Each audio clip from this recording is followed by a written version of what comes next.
ስርዓትሽን ያዥ አንቺ ልጅ። እዚህ ጋር ቁጭ ብዬ እያወራሁሽ ያለሁት እኔ እናትሽ ነኝ። ይቅርታ አባዬ አይደለም ለቤተሰቡ ለማንም ክፉ ሆኖ አያውቅም። ኤርሚያስ የሚባል እርጉም ስለዚህ ሚስጥር ይነግርሻል ብዬ አስቤ ነበር። ስለምን ሚስጥር ነው የምታወሪው? ለዘመናት ቤታችን ውስጥ ሚስጥር ተደብቆ የከረመውን ነገር ትናንትና መታች የተረገመች አምራ ነች ያወጣችው። ፌናውን መስጠትሽን ታስታውሻለሽ አይደል? ስለዚህ አምራ ከኤርሚያስ ወሬውን አመጣ ነግረሻለች ማለት ነው። ይሄ ትልቅ ሚስጥር አምራን ወንድምሽ አይደለም። አማዬ ምንድን ነው እያወራሽ ያለሽው? ትክክለኛ የዲኤንኤ ውጤቱ ናሆም ወንድምሽ እንዳልሆነ የሚያሳይ ነበር። እኔ ይህንን በፍጹም አላምንም። እማ ምንድን ነው የሆንከው? እያንዳንዱ ሚስጥር እየወጣ ይገኛል። አቶ ሊኩም እጁን ለመስጠት እጅግ ጸጸት ውስጥ ሆኖ አሁን እጄን እሰጣለሁ ብሎ ተናገረ። ሰላም ጤና ይስጥልኝ ውድ የተወደዳችሁና የምወዳችሁ የማከብራችሁ ቤተሰቦቼ ቀጣዩ ክፍል ይዤ ቀርቤያለሁ። እስከ መጨረሻ እንድትከታተሉ ስል በፍቅር ጋበዝኳችሁ። ዝናሽ ያለውን ነገር ለልጇ ነገረቻት። አቶ ሊኩም እጁን ለመስጠት አሁን ላይ ያለውን ነገር ሁሉ ንብረቴን ለናሆም እሰጠውና እጄን እሰጣለሁ ብለዋል። ዝናሽም ይሄ ነገር እኔ እያለሁማ በፍጹም ሊሆን አይችልም፣ ይሄ መሆን ያለበት እኔ በሕይወት ከሌለው ነው እንጂ እንዴት ነው ይሄ ነገር የሚደረገው? በማለትም አሁን ከልጇ ጋር ይሄንን ነገር እንዴት ብናደርግ ነው አቶ ሊኩን ንብረቱን ለናሆም እንደማይሰጥ ምናደርገው ብላ ትላለች። አቶ ሊኩን ክፉ ሰውና መጥፎ ሰው እንደሆነ ለልጇ ስትነግራት በፍጹም ይሄ አይሆንም፣ ይሄ ያንቺ ክፋት ነው እያለቻት ነበረ። ሆኖም በአንቺ የተነሳ ይኸው ሁሉ ጊዜ የተደበቀው ሚስጥር እዚህ ቤት እስካሁን ድረስ ተደብቆ የነበረው ሚስጥር ወጣ። አንቺ ሄደሽ ፀጉሩን የናሆምን ስትሰጪ ዲኤንኤው ደግሞ አባት እንዳልሆነና ያንቺ ወንድም እንዳልሆነ ታወቀ ትላለች። ኤርሚያስ ይሄንን የነገረሽ መስሎኝ ነበር፣ ይሄ የተረገመ አንቺ ሄደሽ ከሱ ጋር ግንኙነት ባታደርጊ ኖሮ ይሄ ነገር ሁሉ አይከሰትም ነበረ እና ወንድምሽ አይደለም እኛ ተጥሎ አግኝቶነ ያሳደግ ነው በማለትም ያለውን ነገር ትነግራታለች። ኤሚም እጅግ ደንግጣ ትገኛለች። ኤርሚያስም እንግዲህ እኔ አፍቅሬ ሳይሆን እየቀረብኩሽ እኔና አድማን አንድ ላይ በመሆን ያለውን ነገር ንብረቱን ሁሉንም ነገር በእጃችን ለማድረግ አስበን እንጂ እኔ አፍቅሬሽና ወድጄሽ አይደለም። ስለዚህ ናሆም ወንድምሽ እንዳልሆነም ይኸውና በዲኤንኤ ምርመራ፣ በዛ ላይ ደግሞ ድርጅት ውስጥ እያለሽ ለምንድነው የደበቅሽኝ በማለትም ይጠይቃታል። እሱም እንዲህ አንተ ይሄንን ማን ነገረ ስትል አምላናት የነገረችኝ በማለትም አንቺ ግን ትደብቅኛለሽ ብዬ አንድ ቀን ማስቤ አላቅም ነበር በማለት ሲላት፣ እንዲህ አንተ እኮ አንቺን እንጂ የምፈልገው ንብረት አይደለም አላልከኝም ወይ? ስለዚህ ስለ ንብረቱ ምን ይገርመሃል? ተወሱም በማለትም ትናገረዋለች። እሱም አይ እንደዛ ሳይሆን እኮ ያለውን ነገር ለምን አትነግርኝም? ወይም ደግሞ ተጋብተን ለምን አንድ ላይ አንኖርም? ካልሆንም ደግሞ ድርጅቱን ለምን አትሸጪውም? በማለት ይናገራታል። እንዴት ነው የምሸጠው? ለምንስ ነው የምሸጠው? እኔ ምንም ነገር ማድረግ አልፈልግም ስትል ወይም ደግሞ በእኔ ስም አዙሪ ብሎ ይላታል። እሷም በፍጹም በአንተ ስም አላዞርም ስትለው አታምኝም ማለት ነው ወይ? አሁን ላይ እኮ አፍቅሬሻለሁ፣ ግን ከአምላል ጋር እየተገናኘሁ ያለውን ነገር አምጥቼ የምነግርሽም ይሆናል ብሎ ይላታል። መጀመሪያ ግን እኔ ሳላፈቅርሽ ነበር፣ አሁን ላይ አፈቅርሻለሁም ብሎ ይላታል። እንግዲህ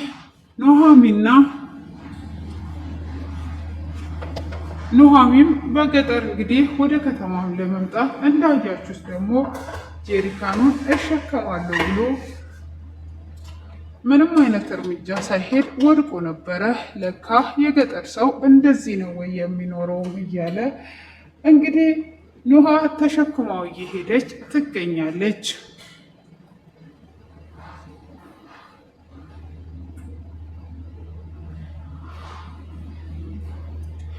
እሱም በዛን ሰዓት እንግዲህ እንደምታፈቅረውም ሁሉንም ነገር ትነግረዋለች። ከአምላክ ጋር ያለት ነገር እንዴት ነው ብላ ስትለው ከአሁን ወዲህ ከዋሽችኝ እንደሷም የምጠላው ሰው አይኖርም በማለት ይናገራታል። እሷም እንዴት ተቀየር በማለትም መጀመሪያ እኮ እሷ ምንም አይነት ነገር ብታደርገኝ እንኳን ልጠላት አልችልም ብለኸኝ ነበር፣ ግን ዛሬ ላይ ደግሞ እንዴት እንደዚህ ያልክ በማለትም ትጠይቀዋለች። አይ ዋሽታይም ብቻ ካገኘዋት በፍጹም አልተዋትም፣ ከህይወቴ ሁሉንም ማውጣት እንደሷም የምጠላው ሰው ከዚህም በኋላ አይኖርም በማለትም ይናገራታል። ይሄም አንድ ትልቅ ለውጥ ነው። እኔ ግን አንተ ባታፈቅረኝም እኔ የማፈቅርን እንዳትነፍገኝ እኔ እወዳለሁ ብላ ወደ እሱም ተጠግታ ከንፈሩንም ልትስሙ ስትል እሱም ሊስማ ሲል አይ ጥሩ ላይ አይደለንም፣ ትክክለኛ መንገድ አልሄድንም፣ ይሄን ማቆም አለብን ይላትና ወደ ኋላ ይመለሳሉ። እሷም እንግዲህ አሁን ላይ እሱም በውስጡ ላይ እያሰባት ይገኛል። ሐምላንም ትደውልና ባሌ እንዴት ነህ? ጠፋ፣ ናፍቀኸኛል፣ የማትመጣ ከሆነ አሁን እኔ እመጣለሁም በማለት ትለዋለች። እሱም በፍጹም እንድትመጪ አልፈልግም፣ ምን ታደርጊያለሽ ብሎ ይላታል። አይ እኔ ስለናፈቀኝ እመጣለሁ፣ ካልሆነም ደግሞ ነገውኑ መምጣት አለብህ፣ ቤትም ተከራይቻለሁና ወደ ቤትና ብላ ትለዋለች። እኔ ቤት አልመጣም ብሎ ሲላት ለምንድን ነው ቤት ማትመጣው? እኔ ካደላንተ ብዬ አሁንም ዳግም እዛ ቤት መመለስ አለብኝ ወይ በማለትም ትለዋለች። እሱም ዳግም እንድትመለሽ ሳይሆን ውጪ ላይ መገናኘት እኮ እንችላለን ብሎ ይላታል። እንዲህ ሚስትን ሁል ጊዜ ውጭ ነው የምታገኛት ብላ ስትለው እሱም ተናዶ ጆሮዋ ላይ ይዘጋል። እሷም ወይዘሮ ዝናሽ አሁን ላይ ኑሃሚን ብትቀርብ ይሻልሻል ብላ ትላታለች። አሁን ሁሉንም ንብረት አቶ ሌኩን ለእሱ ሊሰጠው ነው። ስለዚህ እሱን ቅረቢው፣ እኔን ደግሞ ቪዲዮን አጥፊልኝ፣ እኔ ያለኝ እቺ አክሲዮን እንጂ ሌላ ነገር የለኝም ብላ ስትላት በዚች ነገር ብቻ አምኜሽ እና እችን ወሬ ያወራው ብለሽ እኔ ቪዲዮን እንድልት ትፈልጊያለሽ ወይ? ምንም የሚበዛብኝ የለም፣ ያንቺና የእሱን አንድ ላይ አድርጌ መጠቀም እችላለሁ ብላ ትለዋታለች። እሷም እባክሽን አጥፊልኝ ቪዲዮውን ብላ ብትላትም ቪዲዮንም አሁንም አላጠፋልሽም፣ አክሲዮኑን እንድትሰጭኝ ይፈልጋለሁ ብርም እያለቻት ትገኛለች። አቶ ሌኩንንም በቪዲዮ አስፈራርተን ያለውን ነገር እኮ መውሰድ እንችላለን ብላ ስትላት አቶ ሌኩን አሁን ላይ ተስፋ ቆርጧል። ያለውን ነገር ለሱ ሰጥቶ እጁን ለመስጠት ብሏልና ለዚህ ንብረቱን ሁሉ ለሱ ሊሰጠው ነው። ከእህቱም የሚወስደውንም ያለውን በማለት ትነግራታለች። እሷም እንዴት ነው እንደዚህ ሊያደርግ የቻለው በማለትም እንግዲህ አሁን ላይ የምታደርገው ግዴታ ከኑሃሚ ጋር መገናኘትና መቀረብ እንዳለባት ዳጊም እንግዲህ የአባቱን ገዳይ እየፈለገ ነው። የአባቱ ገዳይ እዛው እያለች እሱም በሚፈልገው ላይ ይገኛል። እንግዲህ አምላልም እንደማትተዋቸውና እንደማትለቃቸው እየተናገረች ነው። ዝናሽም አሁን ላይ ግራ የምትገባበት ይሄው በአንቺ የተነሳ ትዳሬን ልፈታ ነው፣ የፍቺ ጥያቄ አቅርቦልኛልና ትዳሬንም ልፈታ ነው፣ እባክሽ ከኔ ላይ ራቂ ተይኝ ብትላትም አምላል በፍጹም አልተውም፣ ሁሉንም ነገር እያንዳንዱ ነገር የማቆመው ነገር የለም እያለችም ትገኛለች።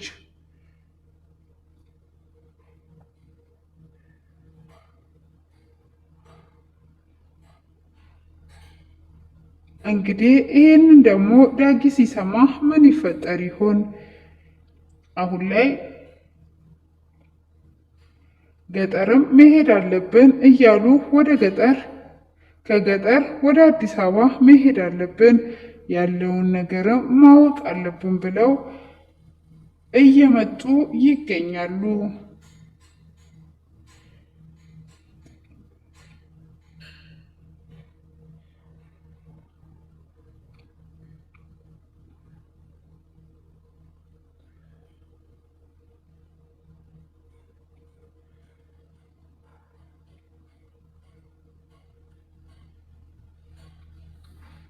በስተመጨረሻ ምን እንደሚፈጠር እንግዲህ የምንጠብቀው ይሆናል።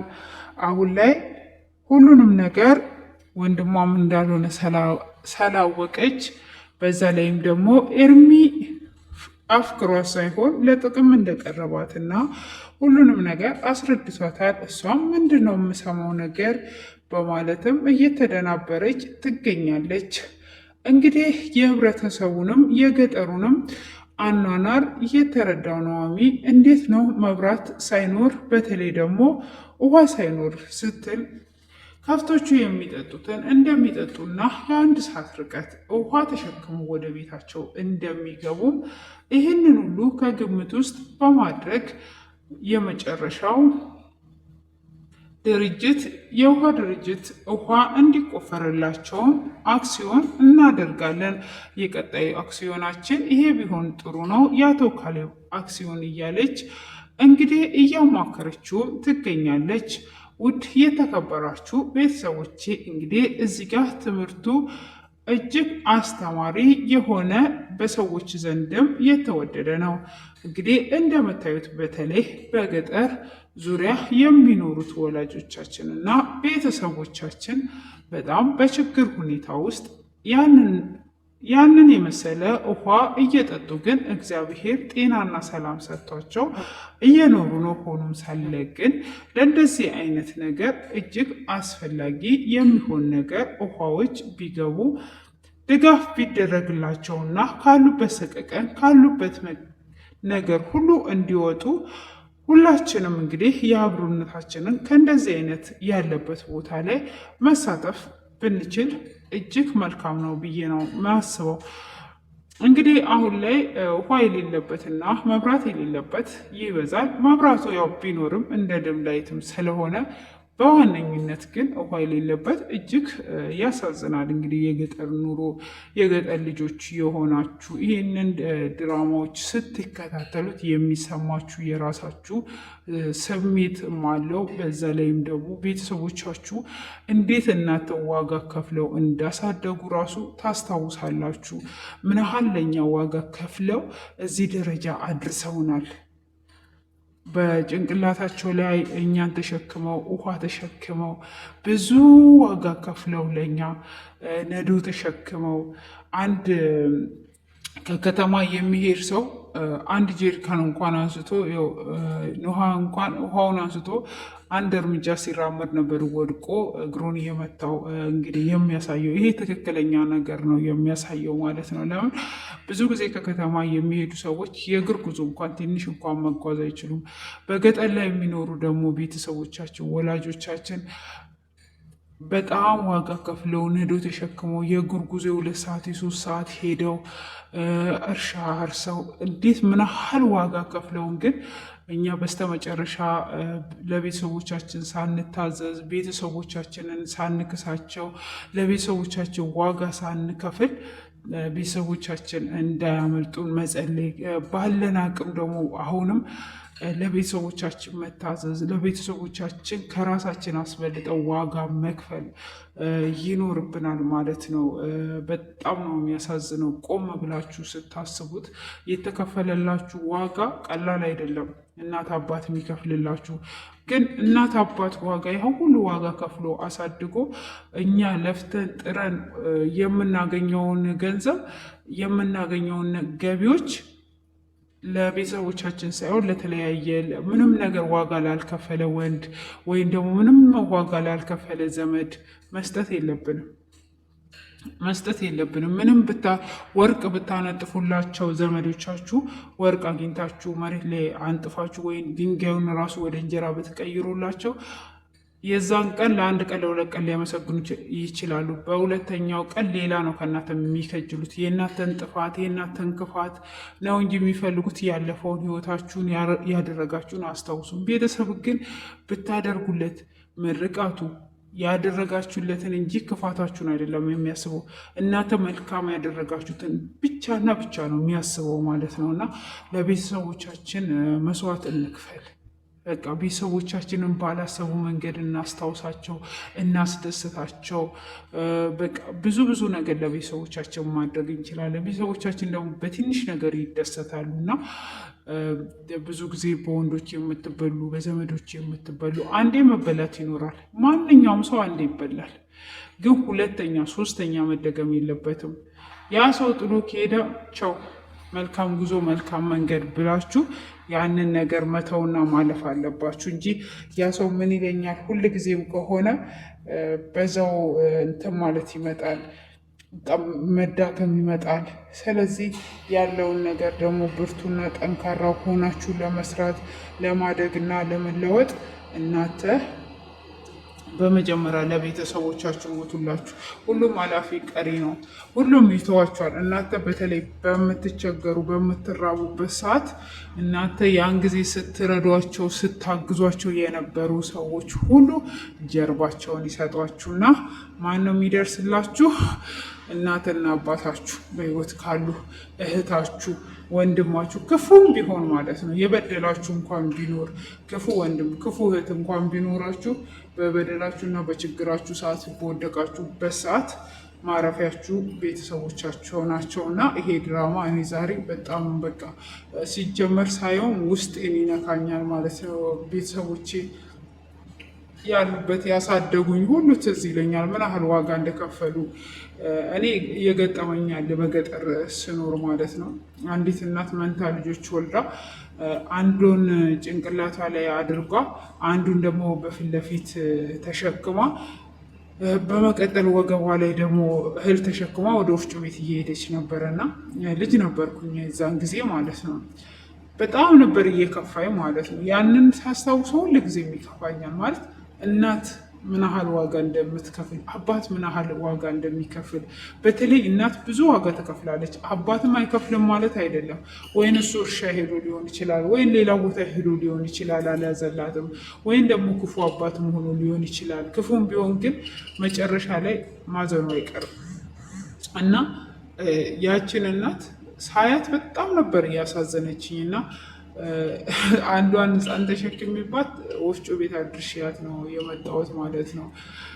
እና በጣም ነው በቃ የእናት ነገር ሲነሳ ሆድ የሚብሰው እና ምን ያህል ዋጋ እንደተከፈለልን በተለይ የገጠር ልጆች ገጠር ያደግን ምን ያህል ዋጋ እንደተከፈለልን ቢገባን ጥሩ ነው እላችኋለሁ ውድ ቤተሰቦቼ። እና ያው እናንተም በእርግጥ አሁን ላይ በጣም ጀግና እህቶችና ወንድሞች አላችሁ። ለቤተሰቦቻችሁ ሟች ሆናችሁ ይጨምርላችሁ። ቤተሰቦቻችሁን የምታስደስቱበት ጊዜ ይብዛላችሁ።